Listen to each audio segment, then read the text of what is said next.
Sveiki! Kadangi pavydas laikomas lietuvių tautiniu bruožu, tai ši laida turėtų būti itin gerai žiūrima. Taigi, klaipėdiečiai už šildymą moka mažiausiai iš visų didžiųjų Lietuvos miestų gyventojų. Tuoj pat atskleisime pajūrio krašto paslapties esmę. Taip pat šiandien papasakosime apie biokurą Šilutėje ir dar pristatysime viktoriną, kurios metu jūs galėsite laimėti itin ekologišką ir taupų lietuvišką šaldytuvą. Tad grįžtame į Klaipėdą. Klaipėdiečių sąskaitos už šildymą analogiškose butuose vos ne ketvirtadaliu mažesnės nei vilniečių. Kodėl? Klaipėdos miestas tai turbūt vienintelis Respublikoje miestas, kur yra, sakykime, kaip ir laisva gamintojų rinka tokia yra susidarius. Čia kiti miestai to pasigirti tikrai negali. Klaipėdai šiuo metu veikia 5 nepriklausomi gamintojai. 5 yra. Geoterminė jėgainė viena iš tų 5 yra.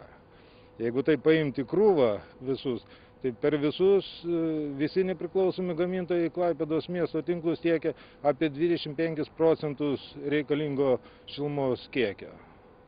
Tai toks gana ženklus skaičius. Lietuvos nei vienas didysis miestas tokio rezultato neturi. Klaipėdoje vienintelėje visai sėkmingai kyla ir atliekų deginimo įmonė. Tačiau šįkart leiskimės į žemės gelmes. Pasirodo, mūsų pajūrio kraštas yra geologinės anomalijos zonoje. O tai reiškia, kad Klaipėdoje karštieji vandenys yra dvigubai arčiau žemės paviršiaus negu Vilniuje. Tai geologai aptiko jau seniai, darydami naftos paieškų gręžinius. Taip gamta sutvėrė, kad nuo Lenkijos iki Uralo kalnų nėra tokios geoterminės anomalijos, kokią mes turime Lietuvoje. Ir jinai randasi vakarų Lietuvoje, tai būtų Klaipėda, Šilutė, iki Raseinių kažkur tai daugmaž tęsiasi. Tai yra vieta, kur gręžiant, palyginus nedideliuose gyliuose, sutinkamas yra iš tikrųjų karštas vanduo. Na, kaip pavyzdį, ką tai reiškia geoterminė anomalija, ką tai reiškia inžinieriui arba energetikui. Tai jeigu mes gręšime Vilniuje 1 kilometro gylį gręžinį, tai mes kilometro gylyje surasime karštą vandenį, kažkokia taip apie 20 laipsnių, sakysime. Jeigu mes tą gręžinį kilometrą išgręšime Klaipėdoj, tai jau bus 40 laipsnių. Tai aišku, iš karto matosi, kokia ekonomija ir kokie yra skirtumai. Tik negalvokite, kad klaipėdiečių radiatoriuose teka karštas vanduo paimtas iš kilometro gylio. Visa centrinio šildymo sistema labai greitai pavirstų į nieką. Štai taip atrodė giluminio siurbimo vamzdžiai po kelių metų eksploatacijos, kol nebuvo nustatyta, jog vandens druskingumui sumažinti reikia dėti įvairius priedus. Teko pirmąjį vamzdyną netgi pakeisti. Kaipgi veikia geoterminė jėgainė? 38 laipsnių vanduo iš kilometro gylio paimamas, jis yra apvalomas mechaniniuose filtruose, paskui patenka į įrenginius, kurie yra mūsų pagrindiniai įrenginiai, vadinkime taip, absorpciniai šilumos siurbliai, kuriuose geoterminio vandens energija yra perteikiama miesto tinklų vandeniui. Visiems atrodo, kad mes tą vandenį dašildame ir tiekiame į miesto radiatorius, bet dėja to nėra. Absorpciniam šilumos siurbliui yra šita šiluma iš geoterminio vandens nuimama nuo 38 laipsnių iki 10, iki 11 ir perteikiama miestų tinklų vandeniui. Ir šitie vandenys visiškai nesusiliečia. Jie sąveikauja tik tai per vamzdžio sieneles ir visas šitas procesas šilumos energijos šitos paėmimo vyksta absorpciniam šilumos siurbliui. Su geoterma susiję ir kiti dalykai, kadangi Devono vandenys, iš kur įmamas ta temperatūra, turi ir kitų savybių. Juose yra iki 100 gramų litre ištirpusių druskų. Ir šiuo metu geoterma pradėjo tam tikrus tyrimus kartu su Klaipėdos universitetu balneologiniams tikslams, kai galima būtų tie sūrus vandenys panaudoti, kaip galima terminius sūrius vandenius, sakykime, sveikatingumo, rekreacijos dalykams panaudoti. Iš tikrųjų, geoterma tampa labai svarbiu objektu. Ir dar trečias dalykas labai svarbus, kad šiuo metu vystantis pasaulio įvairioms technologijoms prasidėjo žematemperatūrinės geotermijos panaudojimas elektros gamybai. Taigi potencialas vakarų Lietuvoje didžiulis ir ir norint pradėti jį naudoti, reikia iš tikrųjų nuo tyrimų pradėti. 2001 metais Pasaulio banko paskolos pinigais buvo pastatyta geoterminė jėgainė. Nuo pat pradžių jos tikslas buvo ne tik šildyti miesto gyventojus, bet ir mokslo tyriamoji veikla. Juk geologai išsiaiškino, kad tie karštieji sluoksniai slypi nuo Kretingos iki Pagėgių. Vadinasi, tik mokykis ir statyk su valstybės, besirūpinančios pigesnę energiją žmonėms pagalba. Ar tikrai? Įsivaizduokite bendrovę, kuri buvo sukurta tos naujai atrastos geoterminės anomalijos tyrimam, jos galimybių pritaikymui plačiai visuomeniai. Ji faktiškai buvo įmesta į laukinės rinkos, tuo metu buvusios laukinės rinkos džiunglės. Tai įsivaizduokite, kaip naujagimį išmestumėte, vienas kitas Mauglių išauga. Bet čia būna išskirtiniai dalykai. O čia iš karto bendrovė susidūrė su tokiais sunkumais, kad kainodara nesutvarkyta. Šilumos ūkio įstatymas buvo priimtas tik tai 2003 metais. Ir per tuos metus, aišku, buvo patirta daug ekonominių nuostolių. Nežiūrint to, jėgainė laikėsi ir buvo jai statyti suteikta Pasaulio banko paskola. Paskola buvo gražinama, žodžiu, išsilaikėme. Tik neilgam.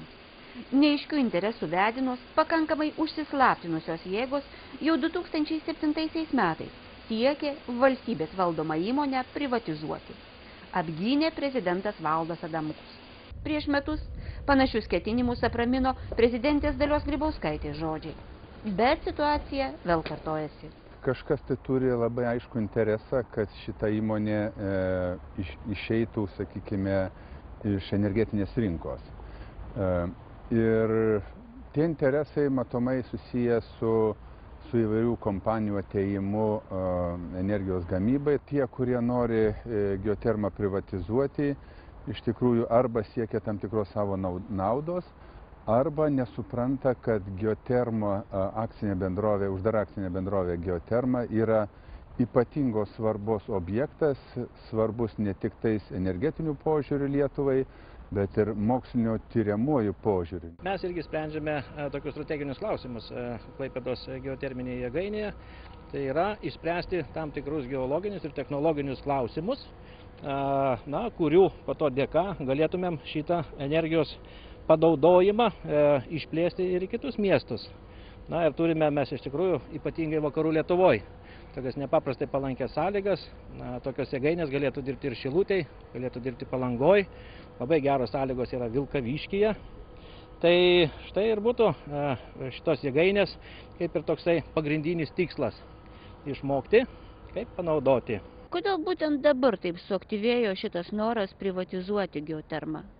Man sunku pasakyti, bet turbūt kažkas naudojasi situacija, kad vyksta reformos energetiniam sektoriui, visam energetikos sektoriui, tiek elektros energijos, tiek šilumos energijos gamyboje. Ir prisidengiant šitą situaciją, kadangi vyksta reformos, tai bandoma tas reformas panaudoti būtent ir geotermos privatizavimui. Kita vertus, nepaslaptis, kad energetikos ministras neužima labai aiškios pozicijos, šiuo atveju valstybės energetinės pozicijos, nes kai tas objektas buvo pasiūlytas įtraukti į privatizuojamų objektų sąrašą, Tėvynės sąjungos krikščionių demokratų frakcija susirinkusi, buvom pasikvietę ekspertus ir priėmėm sprendimą, kad tas objektas neturi būti privatizuojamas dėl mano jau pasakytų svarbių dalykų.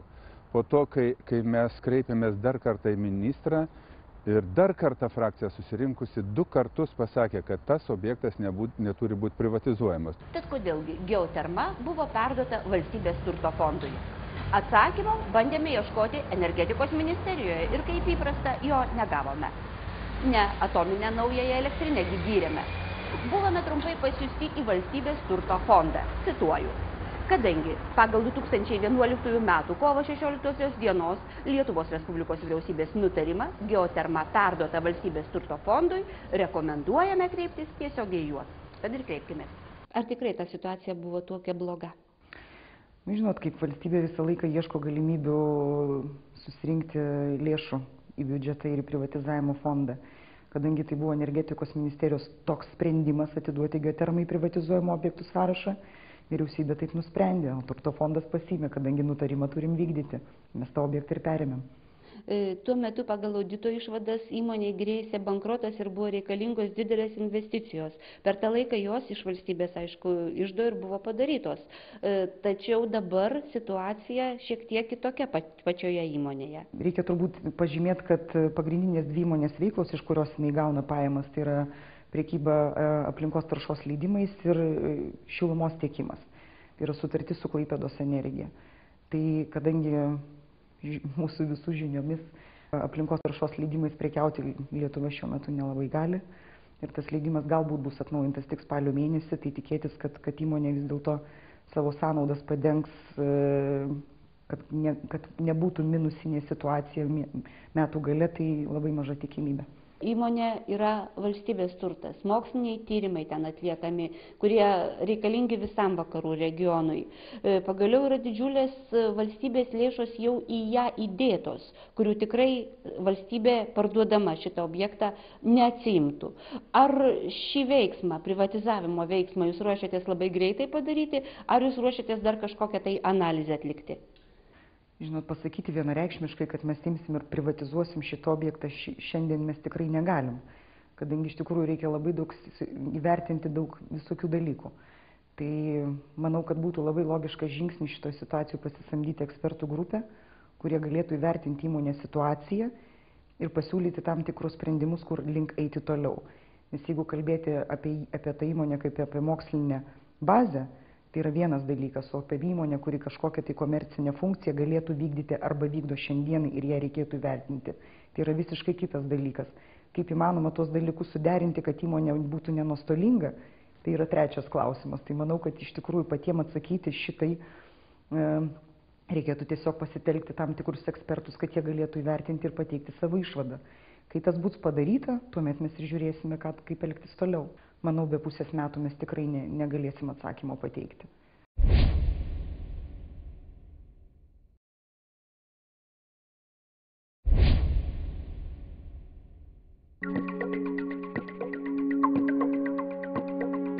Na, o dabar pradedame ekologinio švietimo projektą, kurį remia Europos Sąjunga. Žinių apie atsinaujinančią energetiką žmonės tikrai stokoja. Tad keliaukime į pajūrį. Mūsų idėjai rengti vietos žmonėms seminarus ir televizijos reportažus laidoms pritarė ir Lietuvos savivaldybių asociacija. Ekspertų žinios, vietos žmonių žingeidumas ir vietos valdžios sprendimai. 3 pastovūs seminarų komponentai. Pirmąją žinią atnešėm į Klaipėdą. Lipkiuose organizuoto seminaro tema buvo jau nagrinėtoji geoterminė energija, tačiau klaipėdiečiai pateikė ir biodujų panaudojimo galimybę. Klaipėdos vicemeras Artūras Šulcas, pristatydamas Klaipėdą kaip sveiko miesto tarptautinio judėjimo narį, akcentavo ekologiškas energijos gavybos sritis. Renovacijos problemas aptarėme su vietos bendruomenėmis prie pačių renovacijos laukiančių pastatų. Iš mirties taško renovacija turėtų pajudinti savivaldybėms suteikiamos teisės. O čia yra pavyzdys tos politikos, kas valstybės atžvilgių yra nenuoseklu. Tai kai nėra nuoseklios politikos, tai ir gyventojams arba vartotojams yra gana pikta, kad jie nežino tų taisyklių, jos pačių darbuotojų toje sistemoje dirbančių nuoskaudai, kurie tikrai stengiasi dėl šito proceso, yra iš tikrųjų nenuoseklumas ir per dažnas politikos kaita irgi apsunkina, o savivaldybė yra šitame procese tik dalyvė. Aišku, daugelis gyventojų norėtų, kad savivaldybės apsiimtų tuom, bet kadangi savivaldybės turi daug kitų įsipareigojimų savo gyventojams ir tie skolinimosi limitai ir tos teisės, kurios turi savivaldybės, yra gana ribotos.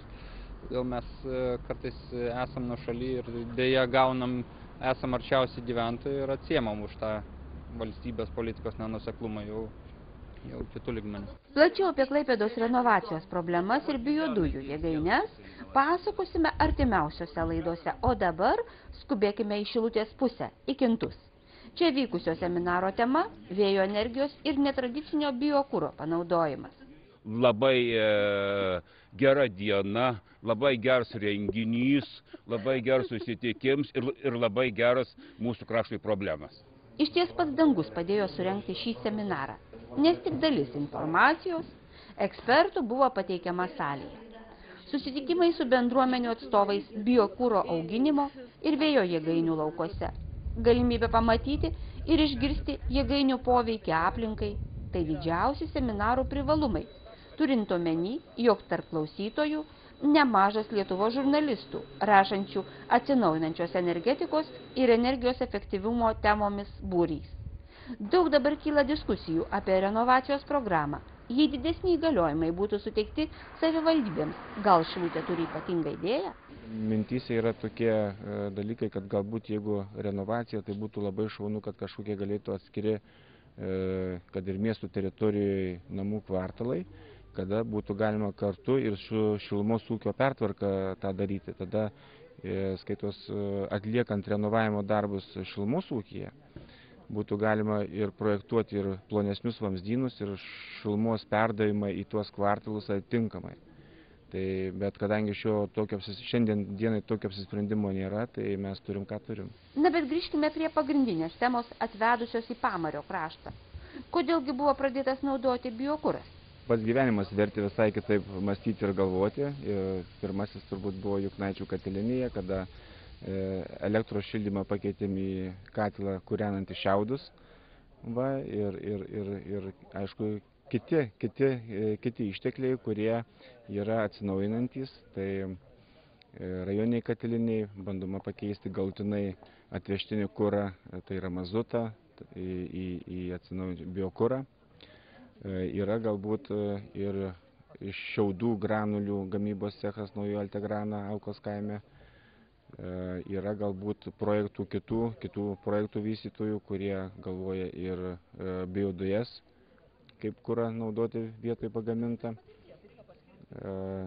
Yra įvairiausių turbūt projektų ir mūsų savivaldybės, kurių dėka norime mažinti CO2 emisijos išmetimą, tai irgi keičiant kitas kuro rūšis ir deginant būtent biokurą. Su biokuru aš turbūt Šilutės rajoną matau turbūt labai teigiamų poslinkių, kadangi yra labai daug užliejamų pievų, yra labai daug turbūt nedirbamų laukų, kadangi jeigu būtų gerai sureguliuoti santykiai dėl kas biokuro perka ir kas augin, aš galvoju, ir tie reikalai išsispręs. Juknaičiai. Miestelis kadaise garsėjęs viskuo – naująja architektūra, kylančia ekonomika, kultūriniu gyvenimu. 2000 metais čia pirmiausiai Šilutės rajone buvo atsisakyta brangaus atvežtinio kuro ir pastatyti lietuviški šiaudus deginantis katilai. O nebandot meldų, pavyzdžiui, kūrenti? Bandėm.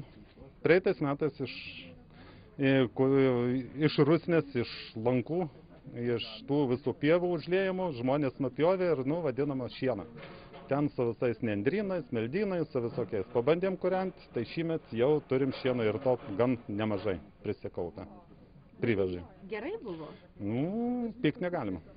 Buvo gerai. Sudegė gerai. Šiaudus gaunam iš ūkininkų pagrindė, iš žemės ūkio bendrovių. Ir turim savo techniką, presus 3, kuriais padedam, ūkininkams nurenkam šiaudus, patys supresuojam. Dalį šiaudų ūkininkai patys paruošia, atveža, tiekia.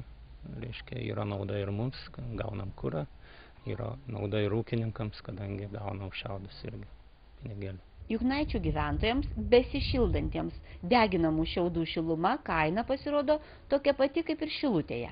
Kaip žinot, pagal metodiką yra tam visam rajone, kuriam yra, sakykime, viena įmonė tiekia šilumą, kaina yra vienoda visiems, tiek Šilutės, tiek Juknaičių gyventojams, tiek kitų miestelių gyventojams. Bet, sakykime, gamybos savikaina, tai galim sakyti, kažkur 3 kartus yra pigiau negu deginti, sakykime, iškastinių kurą. 80% Šilutės katilinėse deginamo kuro sudaro biokuras. Tad pasidairykime po pagrindinę Šilutės miesto katilinę. Čia tebestovi skysto kuro rezervuarai. Jie beveik nenaudojami, nebent per didžiausius šalčius. Tačiau viso sezono metu turi būti paruošti naudojimui, kad būtų galima bet kuriuo metu įjungti rezervinį šildymą mazutu. O tai reiškia, rezervuarus reikia nuolat šildyti, tam naudojant kurą. Tad savivaldybė nusprendė geriau statyti dar vieną, jau rezervinį biokuro katilą, juk drožlės degs nepašildytos.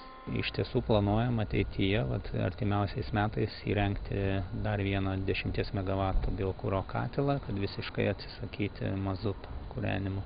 Šilutės šilumos tinkluose ekologiškos ir ekonomiškos naujovės buvo mėgstamos visada. Šiuo metu stovime prieš skysto kuro katilą KVGM 30. Jis statytas yra dar 93 metais.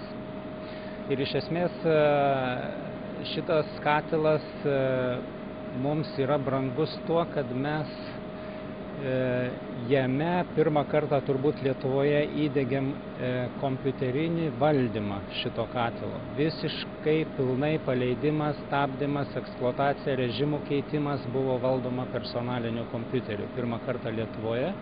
Ir dar viena savybė tokia galbūt, kad visi valdikliai čia buvo pagaminti Lietuvoje. O štai čia ekonomaizeris, pastatytas visai neseniai. Ekonomaizeris mums labai suefektyvino gamybą šilumos energijos. Ta prasme, pagrindinis dalykas tas, kad dūmai išeidami išmetami į atmosferą, jie yra atitinkamos temperatūros, atitinkamai ta šiluma prarandama. O ekonomaizeris leidžia išgauti šilumą iš dūmų, panaudojant kondensavimąsi šilumą. Reiškia, kuro drėgmė yra išnaudojama tuo pačiu. Reiškia, gauti šilumos energiją ir tai iš tiesų šitas ekonomaizeris jau pas mus dirba geri metai ir iš tiesų mes jo labai džiaugiamės. Ir tai leido mums sutaupyti iki 15% šilumos energijos. Numatomos naujovės akivaizdžiai bus įgyvendintos, bet ar tai pajus galutinis vartotojas, mokėtojas už šilumą savo bute? Žinoma pajus. Žinoma pajus ir galbūt turėtų ir justi, nes jeigu, sakykime, čia tų biokuro deginimo technologijų nebūtų, tai reikia įsivaizduoti, kokią kainą būtų šilumos dabar. Na, o dabar pradedame viktoriną. Kiekvienoje laidoje pirmasis elektroniniu paštu teisingai atsakęs į paskelbtą klausimą gaus prizą. Arba energiją taupančią lemputę, arba savaitės prenumeratą mėnesiui. Na, kas 3 mėnesiai bus iš visų dalyvavusių viktorinoje burtų keliu atrenkamas vienas laimingasis. Ir jis gaus dovanų naujutėlį lietuvišką A++, tai reiškia labai energiją taupantį ir aplinką tausojantį šaldytuvą. Taigi klausimas iš ką tik laidoje rodytos temos. Kiek procentų bendrame Šilutės kuro balanse sudaro biokuras? Atsakykite elektroniniu nurodytų paštu. Galbūt šis šaldytuvas laukia jūsų. Šiandien tiek. Ačiū, kad žiūrėjote. Lygiai po savaitės keliausime į Uteną, tikrą biokuro sostinę.